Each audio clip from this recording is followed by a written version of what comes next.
Hello viewers, আসসালামু আলাইকুম।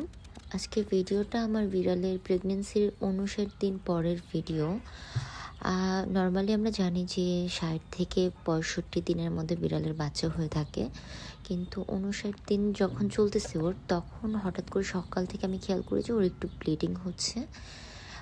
আমি ভেবেছিলাম যে হয়তো বা বাচ্চা দেবে, বাট যখন আমি দেখলাম যে সকাল থেকে দুপুর গড়িয়ে বিকাল হচ্ছে, তখন আমি বুঝতে পারি যে আমার বিড়ালটা হয়তো বা বাচ্চাটা দিতে পারছে না, হয়তো ওর বাচ্চাটা পেটের ভিতরে মারা গেছে। আর যেহেতু ওর পেটটা অনেক ছোট লাগছিল, তো আমার ধারণা ছিল যে 1 থেকে 2টা বাচ্চাই থাকবে, বাট বাচ্চাগুলো যে মারা গেছে সেটা আমি বুঝতে পারছিলাম।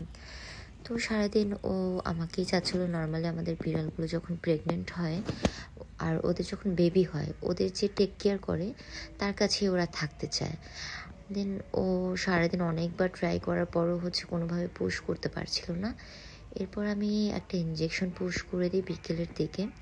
তার কিছুক্ষণ পর ও পুশ করার ট্রাই করছিল, কিন্তু তারপরও হচ্ছিল না। এরপর আমি 1 থেকে 2 ঘন্টা পর আরেকটা ইনজেকশন পুশ করার পর ও অনেকক্ষণ ট্রাই করার পর ফাইনালি একটা বাচ্চা হয়।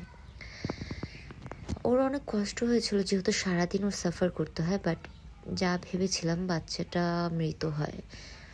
মানে আমার খুবই খারাপ লেগেছিল দেখে। ওর বাচ্চা হলো প্রায় 3 বছর পর। অনেকের এরকম হয়ে থাকে যে বিড়াল হিটে আসে না, বাচ্চা দেয় না, তো ওরও এরকম হয়েছিল। বাট 3 বছর পর বাচ্চাটা মৃত হয়েছে। ওর যে পার্টনার ছিল, ছেলে বিড়ালটা আমার লুসি, সে এসে এইভাবে মন খারাপ করে দেখছিল। ওরও হয়তো বা খারাপ লাগছিল যে বাচ্চাটা মারা গেছে। আর ও অনেক ট্রাই করতেছিল বাচ্চাকে, মানে বাচ্চাকে ডাকছিল, চেটে দিচ্ছিল, আদর করছিল, কিন্তু কোনোভাবে বাচ্চাটা উঠতেছিল না, কারণ ওর বাচ্চাটা হয়েছিল মৃত।